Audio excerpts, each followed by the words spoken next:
유대교와 기독교의 아주 두드러진 특징 세 가지가 있는데, 유대교는 첫 번째가 안식일을 지키는 거예요.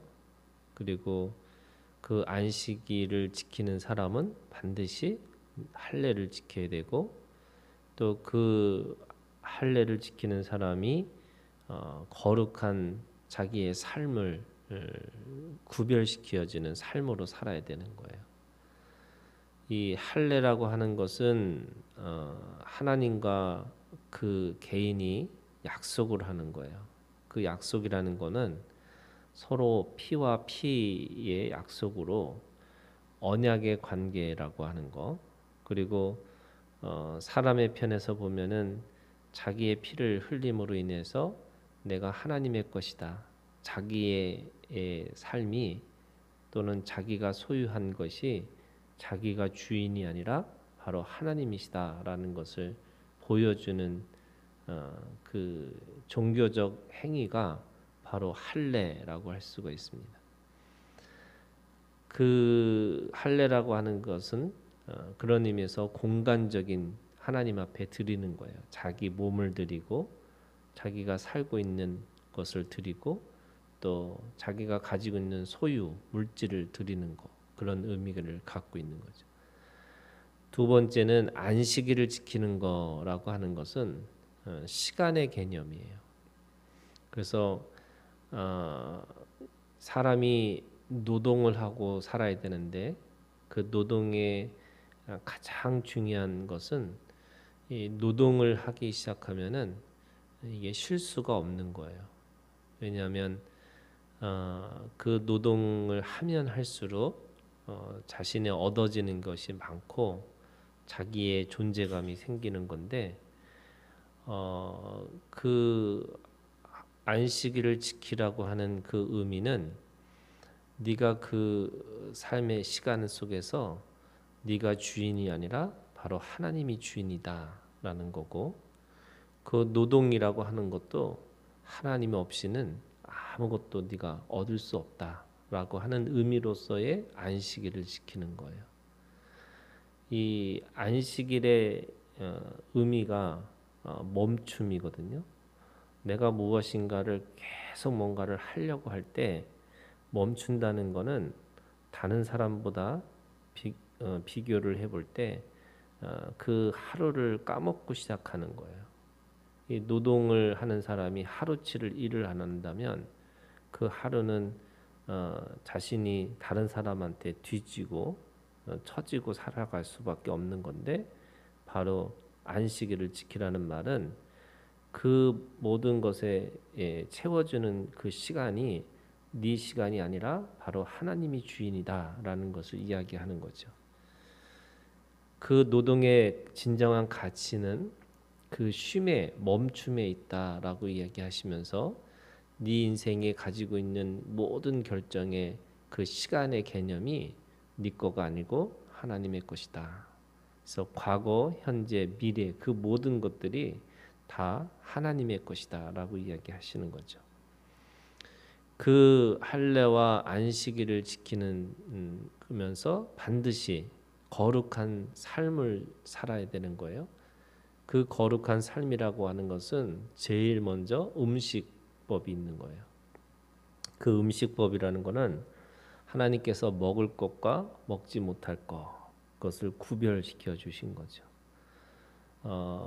그 먹을 것과 먹지 말아야 할 것에 대한 것을 통해서 자기의 일상의 삶이 하나님 앞에 거룩함을 지켜내라, 이거 얘기하는 거죠. 또 더구나 이 거룩하지 않는 것과 접촉하지 않는 것, 그 거룩한 것과 접촉하는 순간에 그 거룩함이 깨지기 때문에 가능하면 피하고 또 가능하면 그것에 대해서 멀리 하는 거죠. 그래서 유대교가 가지고 있는 이 세 가지 때문에 그 유대교는요, 오라라고 하는 거예요. 오라.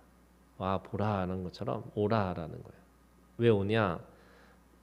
거룩하지 않는 사람들이 거룩한 삶을 살기 위해서는 너희가 할례를 지키고 안식일을 지키고 그리고 거룩한 삶으로 살아가기 위해서는 네가 가지고 있는 세상에서 지금 이 거룩한 삶으로 초대를 하는 거고 그 거룩한 삶으로 살기 위해서는 너희들이 와서 보고 와서 지키라 이렇게 얘기하는 거죠. 그런데 이 기독교는요 다 그게 깨진 거예요. 그러니까 할례라는 게 몸의 할례에서 마음의 할례로 가고 또 안식이라고 하는 시간의 개념이 하루가 아니라 모든 시간이 됐고 그리고 거룩한 삶이라고 하는 것은 예루살렘과 온 유대와 사마리아와 땅 끝까지 이르러 내 증인이 되라 이렇게 말씀하세요. 그러니까 기독교는 가라 이렇게 얘기하시는 거죠. 그러니까 가라 누구에게 가냐면 거룩하지 않는 삶의 공간으로 거룩하지 않는 시간의 속으로 그리고 거룩하지 않는 그 것들과 접촉해서 그 예수 그리스도의 이름이라고 하는 그것이 죽고 부활해서 그 죽음을 이기신 생명력 이거예요. 그러니까 그 생명력을 가지고 죽어 있는 또는 불결한 또는 거룩하지 않는 그것들을 통해서 거룩하게 만들라라고 이야기하세요. 그러니까 유대교와 기독교는요 완전히 반대예요. 사람들은 이 구약을 믿고 우리가 구약을 성경으로 믿으니까 대부분이 우리가 유대교하고 별 차이가 없는 것처럼 생각하는데 그 유대교는 계속 자기 중심적으로 갈 수밖에 없는데 기독교는 자기 중심이 아니라 세상을 중심으로 살아라 이렇게 얘기하시는 거예요. 그래서 예수님이 오셔서 첫 번째 하셨던 말씀이 복을 선포하시죠. 그게 마태복음 5장의 팔복이에요. 그리고 팔복이 끝나자마자 우리가 가지고 있는 진정한 정체성이 뭐냐면 빛과 소금, 그 소금과 빛의 삶으로 살으라라고 얘기하는 거죠. 그것은 완전히 유대교의 관점을 벗어나 있는 거예요. 사람들에게 네가 진짜 빛이 되고 싶으면 소금이 되고 싶으면 오라라는 건데 지금 너희가 빛이고 너희가 소금이니까 그 빛의 자리 더 높은 자리로 가야 되는 거고 그 높다라는 게 뭐냐면 모든 사람을 향해서 가라는 거죠. 그리고 세상에서 녹아져야 되는 거죠. 그게 소금으로서의 역할이라고 얘기하는 겁니다. 오늘 우리가 읽은 이 사도행전 10장 1절부터 16절에 있는 이 말씀은 베드로가 고넬료를 만나는 거죠. 이 고넬료는 1절에 뭐라고 있냐면 가이사랴에 이 예루살렘에서 가이사랴라고 하는 것은 꽤 거리가 되는 지명이에요. 근데 이름이 가이사랴잖아요. 이 가이사라는 말은 시저라는 황제라는 뜻이잖아요. 그러니까 그 도시가 그 로마의 군대가 주둔했던 그런 큰 도시라는 것을 알 수가 있어요. 그 가이사랴에 있는 고넬료라고 하는 사람이 있는데 이 사람이 이달리아 부대라고 하는 군대의 백부장 이렇게 얘기합니다. 이달리아는 이탈리아죠. 그러니까 로마의 그러니까 이 사람은 순수 이방인인 거예요. 그러니까 유대인이냐 헬라니냐라고 할 때도 대부분의 사도행전에 있었던 사람들은 그 유대파나 헬라파나 대부분이 유대인 중에 디아스포라라고 하는 그러니까 그 본토에서 태어나지 않는 그런 유대인들을 얘기하는 거지 완전한 이방인들 헬라 사람들을 얘기하지 않은 거죠. 그런데 오늘 이 이달리아 부대라고 하는 군대의 백부장 이 고넬료가 어떻게 보면 이방인의 첫 번째 선교의 대상으로서 베드로에게 온 거죠. 이 이달리아의 군대 백부장인 고넬료의 그 표현을 그 사람이 가지고 있는 삶의 모습을 2절에 뭐라고 얘기하냐면 그가 경건하여 온 지방과 더불어 하나님을 경외하며 백성을 많이 구제하고 하나님께 항상 기도하더니 이게 고넬료의 가지고 있는 성품 또는 그가 살아왔던 신앙의 그런 이력을 이야기하고 있어요. 유대인들에게는 이 어떻게 보면은 하나님을 그렇게 믿고 따라갔던 사람, 그래서 이 사람은 진정한 유대교의 한 사람이라고 생각할 수가 있는데 아마도 저는 제가 볼 때는 이 하나님을 믿었다고 했지만 이 할례를 받지 않았을 거라는 거죠. 그러니까 하나님 앞에 기도하고 하나님 앞에 뭐 했지만 유대교의 기준에 의하면은 이 사람은 그냥 이방인이었을 거는 거예요. 근데 이 사람이 기도하다가 하나님을 만나야죠. 그 하나님을 경험하는 사건이 3절에 보면은 하나님의 사자가 그의 이름을 부릅니다. 고넬료야 이렇게 얘기하죠. 이게 3절에 있는 말씀이에요. 그러면서 4절에 고넬료가 주목하여 보고 두려워 이르되 주여 무슨 일이니까 천사가 이르되 네 기도와 구제가 하나님 앞에 상달되어 기억하신 바가 되었으니 기도와 구제 그리고 하나님의 기억 이렇게 세 가지의 기억이 말씀이에요. 그러니까 그가 늘 기도라는 게 하나님하고 교제하고 있었다는 거예요. 늘 하나님 앞에 그렇게 살고 있는 사람이었고 그 하나님과 친밀한 교제를 가운데 있으니까 하나님의 사랑이 흘러 넘치는 거죠. 그게 구제예요. 그러니까 기도와 구제가 다른 게 아니고 사실은 하나가 돼야 되는 거죠. 그래서 그걸 통해서 하나님이 너 기억하고 있다. 그러면서 지금 베드로를 초청하라고 이야기합니다. 그러니까 7절에 보면은 마침 말하던 천사가 떠남에 고넬료가 집안 하인 둘과 부하 가운데 경건한 사람 하나를 불러 이 일을 다 이루고 요바로 보내니라. 이 가이사랴와 요바의 사이가 사람들이 생각하는데 한 50km 정도 되는 거리래요. 그러니까 굉장히 먼 거리인 거죠. 그런데도 불구하고 이 고넬료는 하나님의 말씀을 듣자마자 자기의 사람을 거기 지금 요바로 베드로한테 보내고 있는 장면입니다. 그러면서 9절부터 우리가 읽은 16절에 있는 말씀에 보면 똑같이 베드로도 기도하면서 그 똑같이 베드로야라고 이름을 부르고 그 이름을 통해서 지금 거룩하지 않는 음식 또 거룩하지 않는 동물을 먹으라 이렇게 얘기하세요. 근데 앞에 고넬료의 이야기와 뒤에 베드로의 이야기가 여러분 베드로가 얼마나 대단한 사람이냐면 바로 앞에는 그 8년 동안 중풍병자를 일으키잖아요. 그 다음에 또 죽은 여제자를 살려내는 사람이에요. 그리고 잘 알고 있는 것처럼 모든 초대교회의 그 영적인 또는 그 말씀의 사역자는 베드로예요. 그러니까 그렇게 대단한 베드로도 지금 베드로야 하나님이 부르셨음에도 불구하고 그 음식을 먹으라고 할 때 세 번이나 그죠? 16절에 이런 일이 3번 있은 후 그 그릇이 곧 하늘로 올라가니라. 먹지 않은 거예요.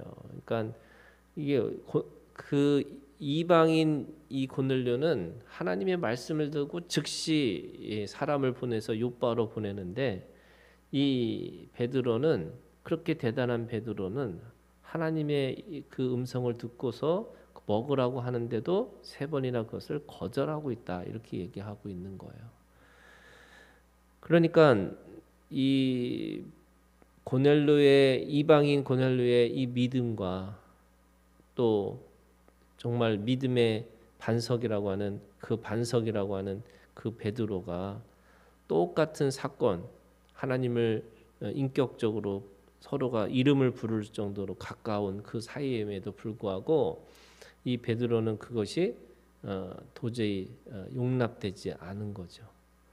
그 왜 그랬을까라고 생각해 보면 이 초대 기독교에 있는 모든 사람들의 생각, 특별히 이 예루살렘 교회에 있는 사람들의 생각은 여전히 하나님은 유대교 안에 있는 또는 유대인들의 안에 있는 또 그들 안에서는 이 빈부 차이도 없고 남녀 차이도 없지만 인종에 대한 차별은 여전히 있었던 거예요. 그러니까 유대교 선민 사상, 유대인들이 결국 하나님께서 들어서 하나님의 사람들로 쓸 것이다라고 생각했던 그 부분이 여전히 그들에게는 있었던 거죠. 이게 물론 그들의 어떤 한계라고 할 수 있고 또 그들이 가지고 있는 그런 현실 속에서 그렇게 인식할 수밖에 없는 그런 사람들이 가지고 있는 이 육신의 그런 한계라고 이야기할 수 있는 거죠. 그럼에도 불구하고 이미 그죠? 예루살렘과 온누리와 사마리아 땅 끝까지 이르러. 근데 그 땅 끝까지 이르러의 그 개념 속에는 이방인이 포함되어 있는 게 아니고 땅 끝까지 흩어져 있는 유대인 이런 생각을 했었던 것이 아닌가. 그래서 사실 초대교회가 모든 이 사람들에게 충격적인 이유 중에 하나가 거기에는 남녀 차별도 없고 그 다음에 나이 차별도 없고 또 이 배움의 차이도 없고 그 모든 것이 없음에도 불구하고 지금 이 초대교회 안에 여전히 유대인이냐 아니냐, 내가 먹을 수 있는 거냐 없는 거냐, 이거에 대한 차별이 여전히 있었다는 것을 알 수 있습니다. 저는 오늘 이 말씀이 우리에게 주고 있는 하나님이 주시는 영적인 교훈이 그런 거죠. 결국 우리가 하나님을 경험하고 하나님을 만난다는 것은 우리가 가지고 있는 한계를 넘어서 살아야 된다는 거예요. 우리도 한국 사람이고 또 우리도 이 시대 21세기에 가지고 있는 어떤 우리가 인식하고 우리가 생각하고 있는 그 부분이 있을 거예요. 또 자신이 지금까지 경험했던 그런 내 몸의 체질도 다 있을 거예요. 그러나 주님은 우리에게 가라고 하시는 거죠. 넘어서라는 거예요. 거기에 매몰되지 않고 우리가 가지고 있는 이 현실에서 그 현실을 뛰어넘어서 하나님이 말씀하시는 그 복음의 능력, 그 구원의 능력을 내가 가지고 있는 그 시각을 넘어서 내가 그 안에서 증인의 삶으로 살아갈 수 있다. 그리고 그렇게 살아야 된다고 말씀하고 있는 거죠. 시대와 그 세대와 그 문화를 뛰어넘어서 하나님의 말씀을 전하는 자로 살아야 되는 게 우리의 사명이고 우리에게 맡겨진 하나님께서 주신 그런 우리에게 가지고 있는 우리의 기독교의 본질이라고 이야기할 수 있습니다. 요나도 자기가 생각하는 원수의 나라에 가서 복음을 전할 수 없다고 그렇게 해서 어떻게 보면 큰 물고기 속에 들어가서 그 안에서 그 음부를 경험하고 나니까 자신의 가지고 있는 그런 인식이 깨졌듯이 오늘 우리도 주님 안에서 그 예수 그리스도의 사랑의 크기와 높이와 넓이가 우리의 모든 생각을 뛰어넘어서 하나님의 일을 감당하라고 우리에게 말씀하고 있습니다. 오늘도 우리가 그 믿음을 가지고 승리하는 우리가 되기를 주님의 이름으로 축원합니다.